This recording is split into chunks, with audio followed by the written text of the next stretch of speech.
सभी को नमस्कार। आज हम एक ऐसी घटना पर बात करने जा रहे हैं जो सिर्फ एक न्यूज हेडलाइन नहीं बल्कि हजारों साल पुराने इतिहास का जीवंत प्रमाण है। क्या आपने पिछले हफ्ते की सबसे हैरान कर देने वाली खबर देखी? अब हम 2700 वर्ष के बाद होने जा रही उस वतन वापसी का विश्लेषण करेंगे जिसकी कहानी का एक सिरा इजराइल से जुड़ता है और दूसरा सिरा भारत से। मित्रों, 2700 वर्ष की प्रतीक्षा और लगभग 100 पीढ़ियों के बाद इजराइल की एक लुप्त जनजाति भारत से वापस अपने मूल देश लौटने वाली है। कौन है भारत में रह रहे बेनई मेनाशे यहूदी? इन्हें इजराइल ले जाने के लिए प्रस्ताव को नेतन्याहू ने मंजूरी दे दी है और यही एक बड़ी खबर है क्योंकि इजराइल की सरकार ने एक बड़ा फैसला लेते हुए ये साफ कर दिया है कि भारत के उत्तर पूर्व यानी मणिपुर और मिजोरम में रहने वाले 5100 यहूदियों को अगले 5 साल में इजराइल लाने की मंजूरी। सैकड़ों साल से भारत के पूर्वोत्तर में रह रहे हजारों यहूदी अब भारत में नहीं रहेंगे। इन यहूदियों को अब इजराइल अपने यहाँ नागरिकता देने जा रहा है।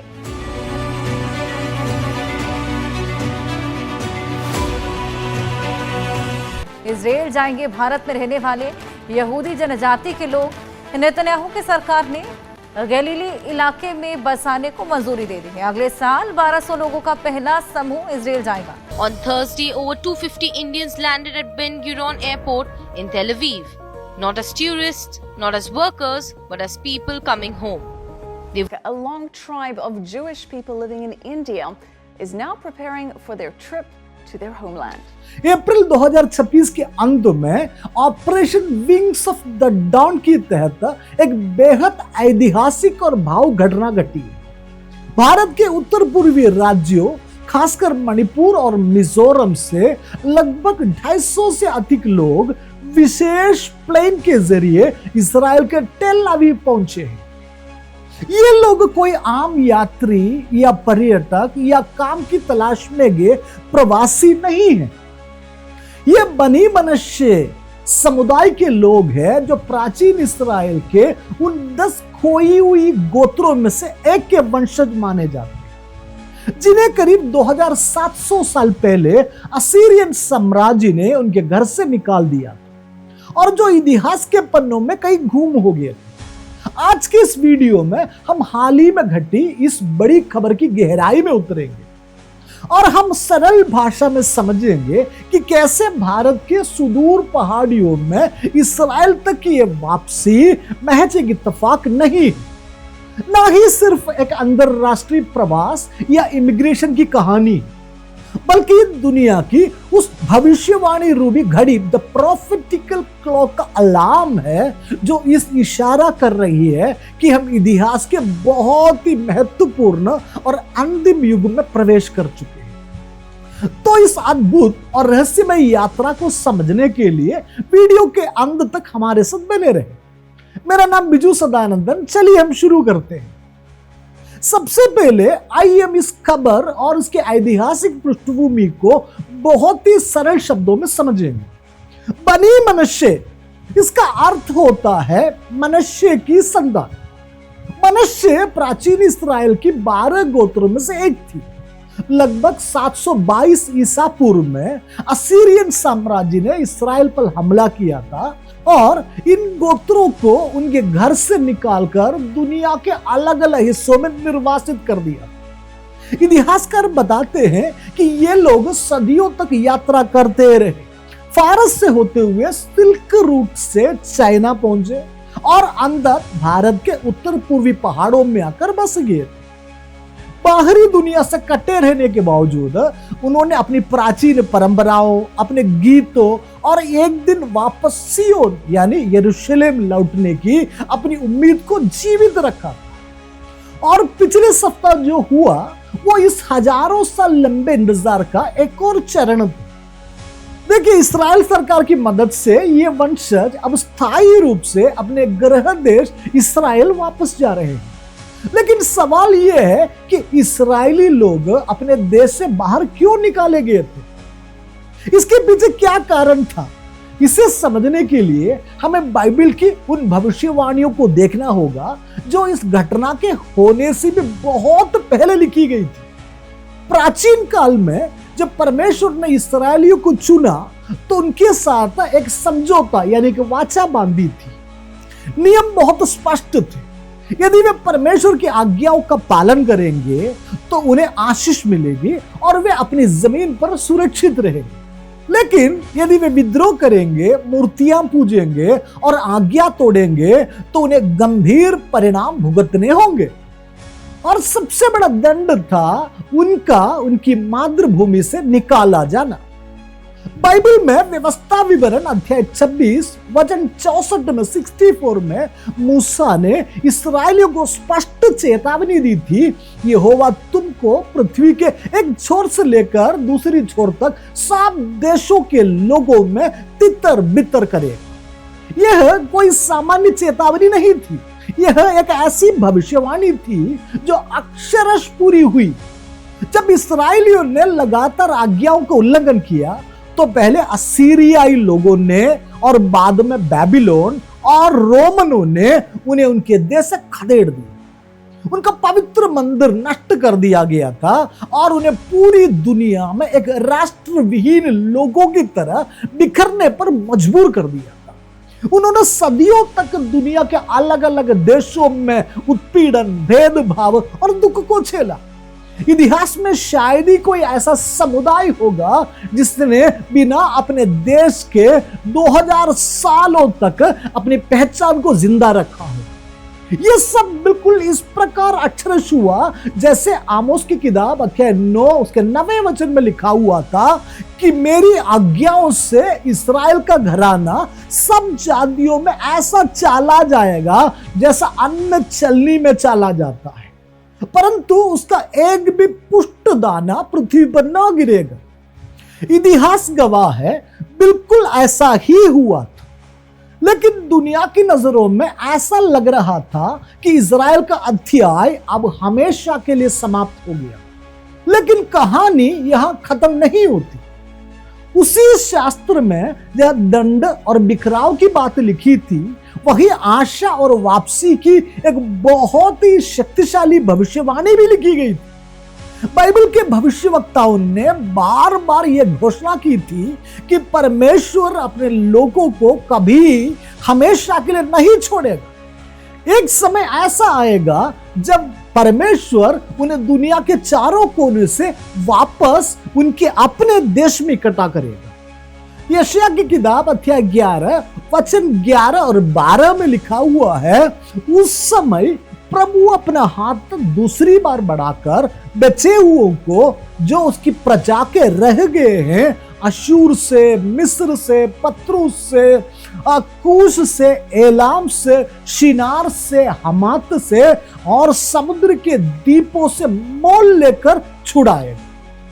वह जाति जाति के लिए झंडा खड़ा करके इस्राएल के सब निकाले हुओं को और यहूदा के सब बिखरे हुओं को पृथ्वी की चारों दिशाओं से इकट्ठा करेगा। जरा सोचिए, जब ये बात लिखी जा रही थी तब हवाई जहाज या आधुनिक संचार की कोई साधन नहीं था। ये बात उस समय किसी असंभव चमत्कार जैसी लगती थी। इसी तरह यहेजकेल की किताब अध्याय 36 वचन 24 में परमेश्वर कहता है, मैं तुम्हें अन्य जातियों में से ले लूंगा और सब देशों में से इकट्ठा करूंगा और तुम्हें तुम्हारे अपने निज देश में पहुंचाऊंगा। ये शब्द केवल सांत्वना देने के लिए नहीं थे, बल्कि यह इतिहास की एक पक्की रूपरेखा थी जिन्हें आज हम अपनी आंखों के सामने सच होते देख रहे हैं। अब आते हैं आज के समय पर। देखिए, 1948 में इस्राएल देश का पुनर्स्थापना या पुनर्जन्म होना अपने आप में आधुनिक इतिहास का सबसे बड़ा चमत्कार माना जाता है। एक ऐसा देश जो नक्शे से मिट चुका था, वो फिर से अस्तित्व में आ गई और इसके बनते ही इस्राएल सरकार ने दुनिया भर में बिखरे यहूदियों को वापस लाने का अभियान शुरू किया और इस्राएल सरकार ने एक विशेष कानून बनाया जिसे लॉ ऑफ रिटर्न कहा जाता है। इसके अनुसार दुनिया के किसी भी कोने में रहने वाले यहूदी या इस्राएली वंशज को इस्राएल में वापस आने और वहां की नागरिकता प्राप्त करने का अधिकार होता। देखिए, इस्राएल की सरकार और शावे इस्राएल जैसे गैर सरकारी संगठन आज दिन रात काम कर रहे हैं। वे भारत के दूर दराज के जंगल और पहाड़ों से लेकर अफ्रीका और दक्षिण अमेरिका तक जा रहे हैं, प्राचीन इतिहास और वंशावली की खोजबीन कर रहे हैं और इन खोई हुई इस्राएली गोत्रों को वापस ला रहे हैं। इस्राएलियों का इतिहास भारत में 2000 से अधिक साल पुराना है। केरल में रहने वाले यहूदियों को मुख्य रूप से कोचीन यहूदी या मलबारी यहूदी कहा जाता था। वे मुख्य रूप से 70 ईस्वी में यरूशलेम के दूसरे मंदिर के विनाश के बाद वर्तमान कोची और कोडंगल्लूर में आकर बसे थे। हमें समझना चाहिए 1940 के दशक में भारत में यहूदियों की कुल आबादी 50,000 के करीब थी। इस्राएल जाने के कारण आज केरल में केवल मुट्ठी भर लगभग 10 से 15 यहूदी बचे हुए हैं। 1947 में भारत की स्वतंत्रता और 1948 में इस्राएल राष्ट्र की स्थापना के तुरंत बाद केरल के यहूदियों ने अपनी मातृभूमि लौटने का निर्णय लिया। इस्राएल के इतिहास में जब भी प्राचीन भविष्यवाणियों के पूरा होने की बात होती है तो यह घटने का जिक्र सबसे ऊपर आता है, वो है ऑपरेशन मैजिक कार्पेट, जिसे आधिकारिक तौर पर operation on wings of eagle कहा जाता है। दरअसल ये दोनों एक ही महान और चमत्कारिक अभियान का नाम है। वर्ष 1949 और 1950 के बीच जब यमन में यहूदियों का जीवन गंभीर खतरे में पड़ गया था, तब इस्राएल ने गुप्त एयरलिफ्ट अभियान शुरू किया। यमन के लगभग 49,000 यहूदी एक बेहद पारंपरिक जीवन जीते थे। बाहरी दुनिया से कटे होने के कारण उनमें से ज्यादातर लोग अपने जीवन में कभी भी हवाई जहाज या कोई आधुनिक मशीन नहीं देखी थी। महज 1 साल के भीतर 380 से अधिक उड़ानों के जरिए लगभग 50,000 यहूदियों को सुरक्षित इस्राएल लाया गया था। जब ये विशाल हवाई जहाज उन्हें बचाने के लिए पहली बार यमन के रेगिस्तान में उतरे तो वे डरे नहीं। क्यों? क्योंकि उन्हें अपने शास्त्रों पर, पवित्र शास्त्र पर भरोसा था। निर्गमन अध्याय 19 वचन 4, बाइबल में परमेश्वर ने प्रतिज्ञा की थी, मैं तुम्हें उकाब यानी ईगल के पंखों पर बैठाकर अपने पास पहुंचाया है। उन यमनी यहूदियों के लिए वे हवाई जहाज लोहे के मशीन नहीं थी, बल्कि परमेश्वर के द्वारा भेजे गए उकाब के पंख थे। ये लोग ऐसे मानते थे। देखिए, इस्राएल राष्ट्र बनने से पहले 1882 से लेकर 1947 तक के अवधि के दौरान यूरोपीय और अन्य जगहों पर बढ़ते यहूदी विरोध के कारण लगभग 5,43,000 यहूदी इस्राएल यानी तत्कालीन फिलिस्तीन क्षेत्र पहुंचे थे। इस्राएल के एक राष्ट्र बनने के पहले 3-4 वर्षों में मध्य पूर्व, उत्तरी अफ्रीका और यूरोप, आप जानते हैं हॉलोकॉस्ट सर्वाइवर्स, उनमें से लगभग 7 लाख से अधिक यहूदी इस्राएल पहुंचे थे। जब सोवियत यूनियन टूटा तो 1990 और 1998 के दौरान वहां से यहूदियों की एक बहुत बड़ी लहर इस्राएल आई। इन 8 सालों में लगभग 9 लाख रूसी और पूर्व सोवियत यहूदी इस्राएल पहुंचे। पिछले सप्ताह जो लोग उत्तर पूर्व भारत से इस्राएल पहुंचे, उनके टिकट, उनके रहने की व्यवस्था और उनके समाज में घुलने मिलने की सारी जिम्मेदारी इस्राएल के लोगों ने उठाई। एक देश जो खुद युद्ध और चारों तरफ से दुश्मनों से घिरा हुआ हो, वो आज भी दुनिया भर से अपने लोगों को वापस बुला रहा है, क्योंकि वे अनजाने में ही सही उन पुरातन भविष्यवाणियों को साकार करने का एक माध्यम मात्र बन रहे हैं। अब हम आते हैं उस पूरी कहानी के सबसे महत्वपूर्ण और गहरे हिस्से पर। इन सब का हमारे लिए, आज के युग के लिए क्या मतलब है? इन इस्राएलियों का वापस लौटना यीशु मसीह के दूसरे आगमन से कैसे जुड़ा हुआ है? जब यीशु मसीह इस धरती पर थे तो उनके चेलों ने उनसे पूछा कि युग के अंत यानी इस दुनिया के अंत और उनके वापस आने का क्या संकेत होगा। मत्ती सुसमाचार अध्याय 24 वचन 32 और 33। वहां यीशु मसीह उन्हें एक दृष्टांत दिया था। उन्होंने कहा, अंजीर के पेड़ से दृष्टांत सीखो। जब उसकी डाली कोमल हो जाती है और पत्ते निकलने लगते हैं तो तुम जान लेते हो कि ग्रीष्म काल निकट है। इसी रीति से जब तुम इन सब बातों को देखो तो जान लो कि वो निकट है, वरन द्वार ही पर है। बाइबल के विद्वान बताते हैं कि पवित्र शास्त्र में अंजीर का पेड़ अक्सर इस्राएल राष्ट्र का प्रतीक होता। 1948 में फिर से एक राष्ट्र बनना उस पेड़ में नई कोपले फूटने जैसे था। और आज भारत के सुदूर उत्तर पूर्व से इस्राएलियों का अपना देश वापस लौटना उस पेड़ के पूरी तरह हरा भरा होने का प्रतीक है। यदि दुनिया को एक घर मान लिया जाए तो इस्राएल राष्ट्र उस घर की घड़ी के समान है। ठीक इसी तरह बाइबल के नजरिए से दुनिया की दिशा और भविष्य को समझने के लिए इस्राएल के विषय में की गई भविष्यवाणियों पर नजर रखना बेहद जरूरी है। बाइबल स्पष्ट रूप से सिखाती है कि यीशु के दूसरे आगमन से पहले इस्राएल के लोगों का अपनी भूमि पर वापस लौटना एक आवश्यक शर्त है। यह दुनिया के लिए एक बहुत बड़ी प्रॉफेटिक क्लॉक यानी एक भविष्यवाणी की क्लॉक की तरह है। जब भी आप खबरों पर इस्राएल के बारे में सुनते हैं या ये देखते हैं कि कहीं से यहूदी अपने देश लौट रहे हैं तो यह केवल एक राजनीतिक या सामाजिक घटना बिल्कुल नहीं है। यह परमेश्वर की वो अलार्म घड़ी है जो पूरी दुनिया को बता रही है कि समय बहुत करीब आ गया है। पिछले सप्ताह उत्तर पूर्व से गए उन इस्राएली वंशजों की वो साधारण सी खबर दरअसल बाइबल की प्रामाणिकता का सबसे बड़ा सबूत।